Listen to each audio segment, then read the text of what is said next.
Hello friends, welcome to our channel. இன்றைக்கி நம்ம வீடியோவில் வந்து வீடே கமன்னு மணக்கக்கூடிய நாட்டுக்கோழி குழம்பு எப்படி செய்ய போகிறதுன்னு தான் பார்க்க போகிறோம். வீடியோவை நீங்கள் கடைசி வரைக்கும் ஸ்கிப் பண்ணாமல் பாருங்கள். வீடியோக்குள்ளே போகிறதுக்கு முன்னாடி நீங்கள் இன்னும் என்னுடைய சேனலை சப்ஸ்கிரைப் பண்ணலாம் மறக்காமல் வீடியோக்கு கீழே உள்ள ரெட் கலர் சப்ஸ்கிரைப் பண்ண ப்ரெஸ் பண்ணி சப்ஸ்கிரைப் பண்ணிக்கோங்க. அப்படியே பக்கத்தில் உள்ள பெல் ஐக்கானையும் கிளிக் பண்ணி அதில் ஆளுங்கிற ஆப்ஷனை சூஸ் பண்ணிக்கோங்க. ஸோ நான் நெக்ஸ்ட் போகிற வீடியோஸ்லாம் நீங்கள் மிஸ் பண்ணாமல் பார்க்கலாம்.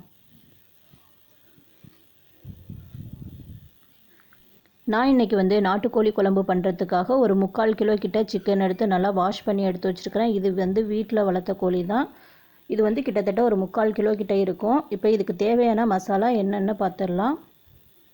1 ஸ்பூன் முழு மிளகு எடுத்துக்கோங்க, ஒரு 1/2 ஸ்பூன் கிட்ட சோம்பு, ஒரு துண்டு இஞ்சி எடுத்துக்கோங்க, ஒரு 10 பூண்டு பல், 1/2 ஸ்பூன் ஜீரகம் எடுத்துருக்கிறேன். இப்போ இது எல்லாத்தையுமே நம்ம பேஸ்ட்டாகவும் அரைச்சிக்கலாம், இல்லைனா பொடி பண்ணியும் சேர்த்துக்கலாம். நான் இன்றைக்கி வந்து பேஸ்ட்டாக தான் அரைக்க போகிறேன். ஒரு மிக்ஸி ஜாரில் இது எல்லாத்தையுமே சேர்த்து விட்டு கொஞ்சமாக தண்ணி விட்டு நம்ம பேஸ்ட்டாக அரைச்சி எடுத்துக்கலாம்.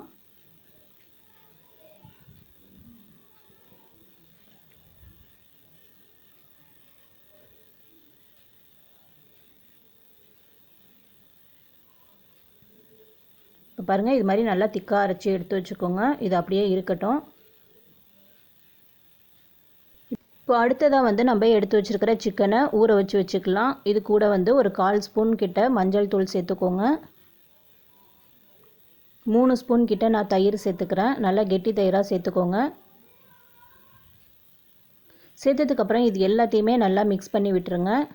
இது ஒரு 1/2 மணி நேரம் நல்லா ஊறட்டும். அப்போ தான் உங்களுக்கு வந்து சிக்கன் வந்து நல்லா சாஃப்டாக இருக்கும், நல்லா சீக்கிரமும் வெந்துடும். இப்போ இது அப்படியே இருக்கட்டும். அடுத்ததாக வந்து நம்ம குழம்புக்கு தேவையான தேங்காய் பேஸ்ட் ரெடி பண்ணிக்கலாம். ஒரு 1/2 மூடி துருவின தேங்காய், ஒரு 1/2 ஸ்பூன் கிட்ட சோம்பு சேர்த்துக்கோங்க, ஒரு 1/4 ஸ்பூன் கசகசா சேர்த்துக்கோங்க. இது எல்லாத்தையுமே மிக்ஸி ஜாரில் சேர்த்துட்டு கொஞ்சமாக நம்ம தண்ணி சேர்த்து பேஸ்ட் மாதிரி அரைச்சி வச்சுக்கலாம். இப்போ அடுத்ததாக வந்து அடுப்பில் ஒரு குக்கர் வச்சு அதில் கொஞ்சமாக எண்ணெய் விட்டு ஹீட் பண்ணிக்கோங்க. எண்ணெய் ஹீட் ஆனதுக்கப்புறம் இது கூட கொஞ்சமாக கல்பாசி, ஒரு பட்டை, 2 பிரிஞ்சி இலை, 2 கிராம்பு எடுத்துருக்கிறேன். இப்போ இது எல்லாத்தையும் நல்லா சேர்த்துக்கோங்க. அடுத்ததாக வந்து ஒரு பெரிய சைஸ் வெங்காயத்தை சின்ன சின்னதாக கட் பண்ணி வச்சுருக்கிறேன். அதையும் இது கூட சேர்த்து விட்டு நல்லா வதக்கிக்கலாம்.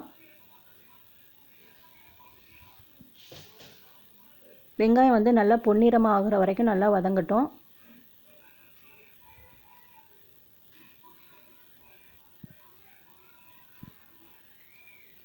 இப்போ வெங்காயம்லாம் நல்லா வதங்கினதுக்கப்புறம் இது கூட 2 பெரிய சைஸ் தக்காளியை சின்ன சின்னதாக கட் பண்ணி வச்சுருக்கிறேன். அதையும் இது கூட சேர்த்து விட்டு நல்லா வதக்கிக்கோங்க.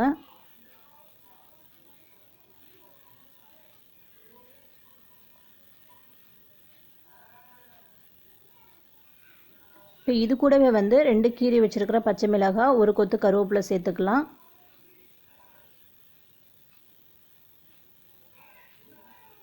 இப்போ இது எல்லாம் நல்லா வதங்கட்டும்.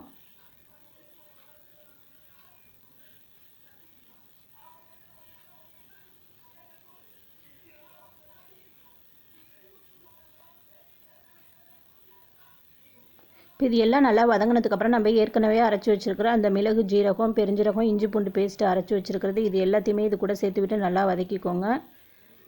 இது மாதிரி அரைச்சி சேர்க்குறதுனால நல்லா டேஸ்ட்டாகவும் நல்லா வாசனையாகவும் இருக்கும்.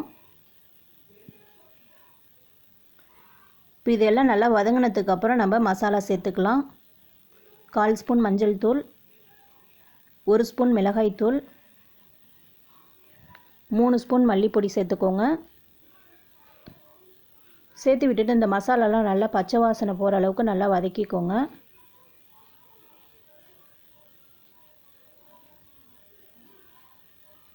இப்போ இது எல்லாம் நல்லா வதங்கினதுக்கப்புறம் நம்ம ஏற்கனவே ஊற வச்சுருக்கிற அந்த சிக்கனை இது கூட சேர்த்து விட்டு நல்லா மிக்ஸ் பண்ணிக்கலாம்.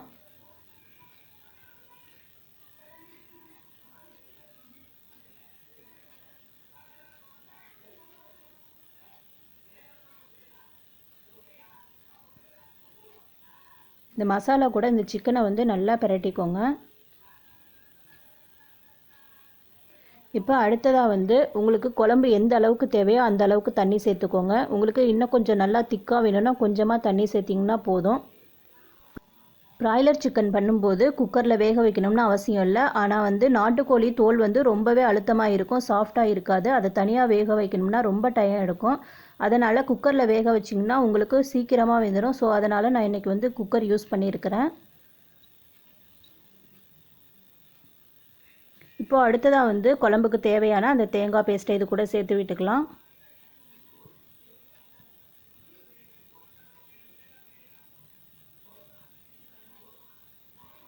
இப்போ அடுத்ததாக வந்து குழம்புக்கு தேவையான அளவு உப்பு சேர்த்து விட்டுக்கோங்க.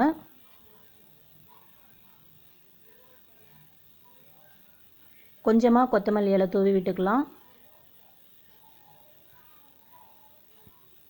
தூவி விட்டுட்டு இது எல்லாத்தையுமே நல்லா ஒரு முறை மிக்ஸ் பண்ணி விட்டுட்டு நம்ம மூடி வச்சுக்கலாம்.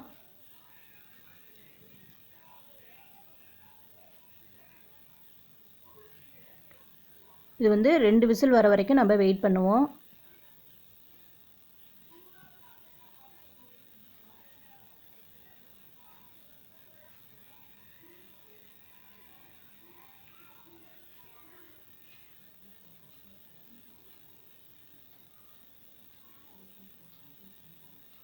இப்போ பார்த்தீங்கன்னா 2 விசில் வந்துருச்சு. இப்போ இந்த விசில்லாம் நல்லா அடங்கினதுக்கப்புறம் நம்ம ஓப்பன் பண்ணி பார்த்துடலாம்.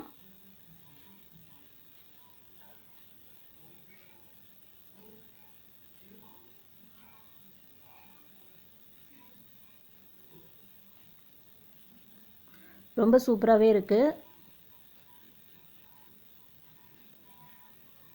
சிக்கனும் நல்லா வெந்திருக்கு.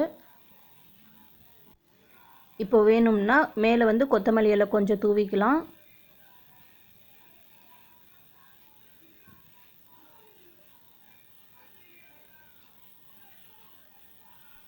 இப்போ நாட்டுக்கோழி குழம்பு ரொம்பவே சூப்பராக ரெடி ஆகிடுச்சு. இப்போ நம்ம வேறு ஒரு பாத்திரத்துக்கு இதை மாற்றி வச்சுக்கலாம். இப்போ ரொம்ப அருமையான வீடே கமகமன்னு மணக்கக்கூடிய நாட்டுக்கோழி குழம்பு வந்து ரெடி ஆகிடுச்சு. கண்டிப்பாக நீங்களும் ட்ரை பண்ணி பார்த்துட்டு எப்படி இருந்ததுன்னு சொல்லுங்கள். இந்த வீடியோ உங்களுக்கு பிடிச்சிருந்துச்சுன்னா லைக் பண்ணுங்கள், கமெண்ட் பண்ணுங்கள், ஷேர் பண்ணுங்கள். மறக்காமல் என்னுடைய சேனல் நீங்கள் சப்ஸ்கிரைப் பண்ணுங்கள். தேங்க்ஸ் ஃபார் வாட்சிங்.